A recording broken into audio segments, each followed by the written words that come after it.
자, 이제부터 팔 이음뼈의 병리적 기능 장애 챕터로 들어가도록 합니다. 이제 어깨, 숄더 복합체라고 하는 숄더 컴플렉스에 어떤 문제들이 발생할 수 있는지 하나하나 보도록 하겠습니다. 본 단락에서는 팔 이음부, 그러니까 숄더 컴플렉스, 곽관절과 물렁 조직에서 나타나는 질병 중 오목 이팔 관절, 봉우리 밑장 관절, 복장 밑장 관절에 관련되는 대표적인 증상의 원인, 그리고 병리적 단계의 치료적 접근을 제시하고자 한다. 이런 관련된 질병들은 주로 통증 그리고 가동성 저하를 동반하기 때문에 저가동성에 대한 치료 접근이 중요하다. 가동성 저하, 가동성이 너무 높은 것보다는 가동성이 낮은 경우가 대다수이다 라는 거 계속 얘기를 하죠. 이 가동성 저하라는 게 사실 뭐 여러분들이 교육이나 학회 같은 거 들어가면 좀 쉽게 설명, 그러니까 좀 공식화해서 설명을 한다고 하는 강사분들 같은 경우엔 스캐플라 같은 경우에 무조건 모빌리티 만들면 돼요. 이런 식으로 얘기하는 경우도 있을 거예요. 근데 그것도 맞아요. 맞는데 좀 정확한 의미로 얘기를 하자면 여러분들 우리 건강하게 식습관을 갖는 것 중에 하나가 짜게 먹지 말기 있죠. 짜게 먹으면 안 된다. 짜게 먹지 말아라 라는 거 있잖아요. 맞는 얘기죠. 근데 그게 짜게 먹지 말아라 라고 해서 모든 소금을 다 빼고 먹으라는 게 아니죠. 기준이 여러분들이 평소에 우리가 먹는 식단의 기준으로 그 식단보다는 조금 덜 짜게 먹어라라는 거죠. 그러니까 뭐 예를 들자면 그냥 라면 한 봉지에 있는 스프를 그냥 평소에 끓여 먹는 걸 베이스라인으로 둔다면 라면 스프에 있는 걸 한 3분의 1 정도만 넣어서 먹어라. 아니 3분의 1 정도를 빼고 먹어라. 좀 덜 짜게 먹어라. 이런 뉘앙스잖아요. 그러니까 이 대상자들이 전체적으로 어떤 그 평균적인 베이스라인을 갖고 있는지가 중요한 거예요. 근데 그냥 이론적으로 얘기하자면 가동성 저하라고 얘기를 하지만 우리 이론적으로 그러니까 우리 사람들 말고요. 그냥 우리 학문적으로 생각하면 뭐 스캐플라의 스테빌리티 그러니까 가동성이 너무 좋은 사람도 있을 수 있죠. 있을 수는 있잖아요. 가동성이 떨어지는 사람들도 있을 수 있고. 그렇기 때문에 이게 절대적으로 가동성을 항상 높여야 되는 건 아닐 수 있어요. 가동성이 좋은 사람이 한 명이라도 있다면 그 사람에게는 가동성을 증진시키는 운동을 하면 절대 안 됩니다. 오히려 탈구가 돼요. 특히 GH 조인트 같은 경우에 가동성이 좋으신 분들이 간혹 있어요. 조심해야 되고요. 보통 일반적으로 우리가 현대사회는 컴퓨터, 스마트폰이 발달되면서 점점 더 사람들이 뭐 라운드 숄더도 심해지고요. 팔을 이렇게 올리는 경우가 거의 없어요. 일상생활에서. 뭐 남자분들 같은 경우에는 그래도 그 지하철이나 버스를 타고 다니실 때 위에 손잡이 잡는다. 그럼 유일하게 이게 하루 종일 하루에 사용하는 숄더의 최대 ROM일 거예요, 아마. 키가 크다면 한 요 정도 되겠죠? 그래서 어쨌든 이만큼 드는 것 자체가 많이 없기 때문에 결국 흐르지 않는 강물이 고이면 썩는 것처럼 그런 개념처럼 안 쓰니까 여기가 뻑뻑해져서 팔이 안 올라가는 거예요. 그렇기 때문에 다들 가동성에 저하가 있고 특히 어깨가 아프신 분들은 GH 조인트도 마찬가지긴 하지만 스캐플라 자체가 그냥 쏘라치게 붙어 있는 경우도 되게 많아요. 그래서 처음에 스캐플라만 좀 모빌라이제이션 잘 해주더라도 어깨가 급격하게 초반에는 좋아지는 경우가 많거든요. 그런 의미에서 가동성 저하를 얘기를 하는 거다라고 여러분들이 생각을 하면 되겠습니다. 아까 전에 예시 든 것처럼 짠 음식에 대한 예시로 조금 받아들여서 쉽게 생각을 하면 좋을 것 같아요. 자, 첫 번째로 나오는 건 돌림근띠 질환과 충돌증후군에 대해서 나오고 있습니다.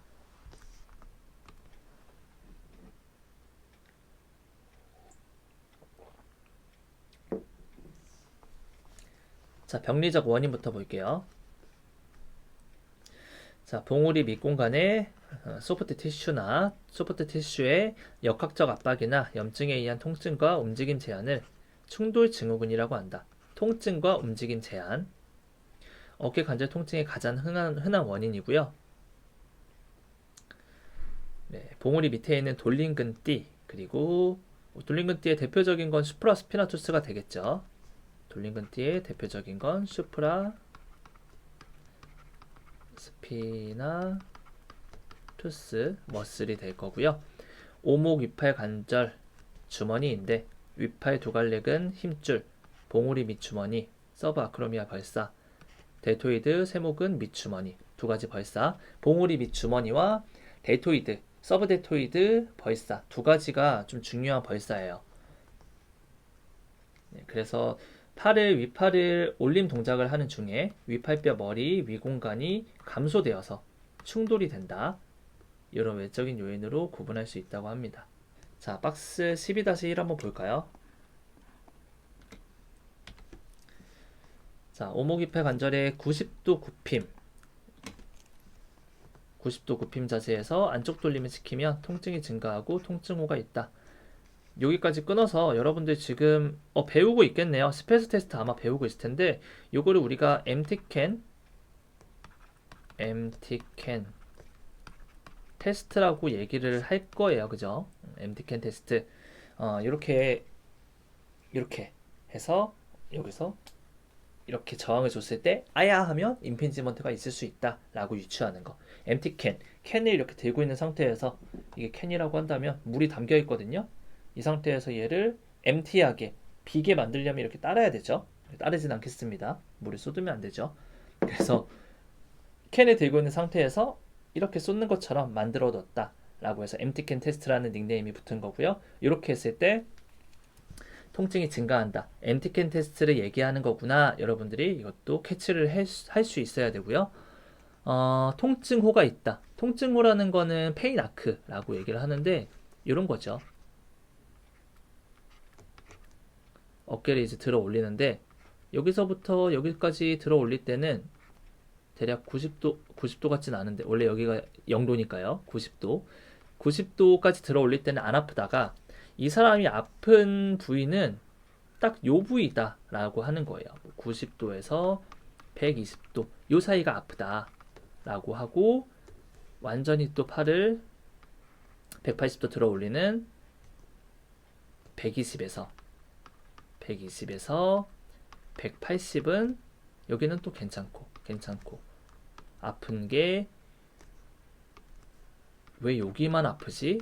이렇게 되는 느낌이 드는 거예요. 그래서 이제 임상에서 거의 이래요. 임핀지먼트가 있으면 특히 어버덕션을 할 때 여기서 여기서 아파요 더 들어보세요. 그러면 여기 괜찮아요 이러고 내릴 때도 마찬가지로 내리다 갑자기 여기서 아파요 이러다가 여기서는 또 괜찮아요 이렇게 하는 패턴이 보이거든요. 올라가다가 여기서 아야 하는 요 부분이 페인 아크라고 하는 통증호를 얘기를 하는 거죠. 자, 관련된 잘못된 자세, 등뼈의 뒤굽음, 앞쪽 머리 내민 자세, 어깨뼈 벌림과 앞쪽 기울임 위치. 요거에 대해서 한번 뒤쪽에 제가 슬라이드를 가져왔어요. 이게 키스너 콜비 원서에 있는 그림인데 이제 대표적으로 어깨가 안 좋아지는 패턴에 대해서 적어 놓은 거예요. 포이트 포워드 헤드, 방금 얘기했던 것처럼 고개가 앞으로 나가 있는 거, 그리고 소라식 하이퍼시스 증가가 되고요. 숄더 거들의 포스처 레스팅 인 포워드 티팅 앤 다운워드 로테이션. 포워드 티팅, 그러니까 라운드 숄더로 포워드 티팅도 되지만 이게 다운워드 로테이션도 되는 거예요. 그래서 어버드 로테이션도 잘 안 나온다. 반대되는 개념이죠. 그래서 이런 뉘앙스로 좀 이해를 하면 될 것 같고요. 다운워드 로테이션 of the scapula with relative abduction and internal rotation of humeral head. 그러니까 휴머럴 헤드는 스캐플라가 포워드 틸팅 되고 다운워드 로테이션이 일어나는데 그거와 같이 일어나는 것은 이제 인터널 로테이션 그리고 어브덕션. 이게 어브덕션 좀 여러분들이 어려울 수도 있겠어요. 이 상태에서 휴머러스는 그대로 있는데 얘가 다운워드 로테이션이 되면 GH 조인트 안에서는 어브덕션이 살짝 일어난 것처럼 모션이 만들어지기 때문에 그렇게 얘기한 건데 이거는 너무 어려우니까 간단하게 지금 설명을 할 예정이니까 그냥 이거는 제외하고요. 어쨌든 인터널 로테이션으로 말리게 되는 건 이해되죠. 라운드 숄더로 말리게 된다 라는 느낌으로 이해를 하면 될 것 같습니다. 언제냐면 the arm is in a dependent position. 암이 이제 의존적인 포지션이 되면 이렇게 된다. 그러니까 결국에는 이게 우리 대표적으로 보는 사무직을 가진 우리 일반인들의 자세죠. 그래서 이런 개념을 좀 알고 있어야 되겠다라고 생각이 들어서 이거 가져왔고요. 특히 요거를 여러분들이 좀 잘 알아두세요. 스캐플라가 포워드 틸팅도 되지만 스캐플라가 포워드 틸팅도 되고요. 그리고 다운워드 로테이션도 된다라는 거 요걸 좀 기억을 해주면 좋을 것 같습니다. 다시 우리 교재로 돌아와서 박스 12-1 마저 보도록 하겠습니다. 자, 근육 부위 균형을 볼게요. 가슴근, 어깨 올린근, 오목 위팔근, 안쪽 돌리는 약증이 있다는 것들. 위팔뼈 올림 동안 잘못된 운동 역학이 있는 경우에 앞톱닉은 약화가 되어서 어버드 로테이션이 조금 잘 안 나오는 경우도 있고요. 반면에 위등 세모근이 너무 가사용의를 해서 엘리베이션만 나타나는 경우도 있고요. 그렇게 되면 어깨뼈 올림과 어깨 위팔 리듬이 변화가 된다라고 얘기를 하고요. 돌림근띠의 완전한 손상에 의해서 위팔뼈 벌림이 제한이 되기도 합니다. 손상이 있고 나서 이제 문제가 생길 수도 있죠, 당연히. 자, 옆으로 넘어가서 여기부터 봐야겠네요. 자, 구조적 손상과 기능적 손상. 첫 번째, 손상된 자세와 근육 불균형, 잘못된 어깨 정렬 유발 자세. 아까 얘기했던 여기 밑에 있는 내용 그대로 있네요. 넘어갈게요. 네, 근육 길이나 근력의 불균형이 있는 경우도 있고요. 근육의 효율성이 감소되는 경우. 네, 아까 얘기한 대로 요거는 한번 읽어보면 되겠고요.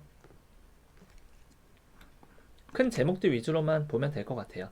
돌림근띠를 또 로테이터 커플이 너무 많이 사용해서 피로가 생기는 경우도 이게 손상으로 이어지죠, 당연히. 그리고 아까 얘기한 우리 스파인에서 1차 시에서 봤죠. 소라식은 보통 소라식의 모빌리티, 그러니까 운동성이 굉장히 많이 감소되는 경우가 많기 때문에 관절 가동 범위 자체도 감소가 되겠죠. 그래서 그것도 원인이 될 수 있고요. 위팔뼈, 위팔 어깨 관절, 네, 이런 것들. 활동 제한과 참여 제한, 이건 뭐 다 할 테니까 넘어가고요. 단계별 중재가 이제 나오는데 요거를 너무 깊게 들어가서 알려주고 싶은 마음도 있는데, 그러면 이것도 한 6주 잡아서 해야 돼요. 숄더도. 그러면 여러분들 한 6주 동안 스파인하고 6주 동안 어깨만 하면 그건 좀 아닌 것 같아서 이거는 넘어가도록 할게요. 그냥 이거는 매뉴얼이니까 여기 단계별로 처음에 보호 단계부터 해서 쭉쭉쭉 나와요. 뒤쪽에 보면 운동 통제 단계 나오고요. 기능 회복 단계 이렇게 순서가 나오는데 여러분들이 좀 나중에 임상에 나갔을 때 치료를 하게 되면 참고를 하면 될 것 같아요. 이거는 뭐 포인트만 지어서 하나씩 볼까요? 처음에는 이제 처음엔 저강도를 들어가죠. 저강도의 근고정 운동 얘기를 하는데 저번 시간에 얘기했던 거 기억나죠? 머슬 세팅, 머슬 세팅 엑서사이즈라고 얘기를 한다고 얘기했어요. 그래서 보호 단계는 좀 낮은 단계의 운동을 하는 거 포인트 잡아서 보면 되겠고요. 네, 저강도의 이제 교차 섬유 마사지, 디프레션 마사지라고도 하는데 이런 마사지를 하기도 하고요. 자, 등급 2 정도. 그러니까 등급 2라는 거는 무슨 말이죠? 이거는 통증 경감 목적일 때 그레이드 메이틀랜드 기법의 그레이드 1, 2 기법 정도는 1, 2 등급 정도는 통증이 경감시키는 목적이다. 기억나죠? 자, 운동 통제 단계에서는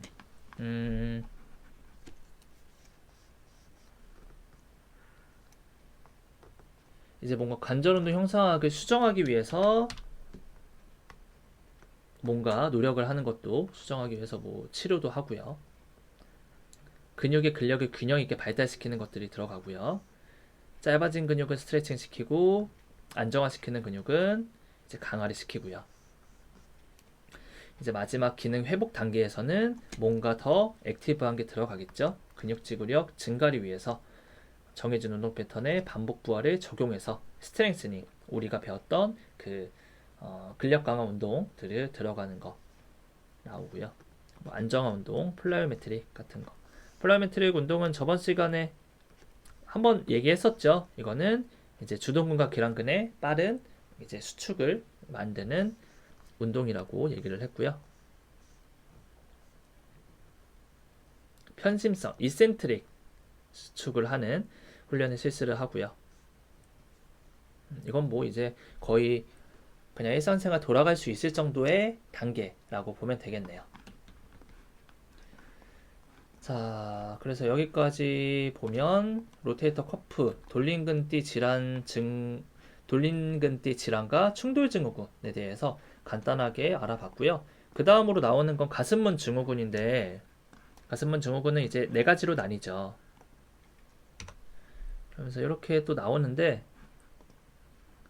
그래서 이런 식으로 이제 구성이 되어 있어요. 네, 이번 주는 여기까지 해서 마무리하도록 하고요.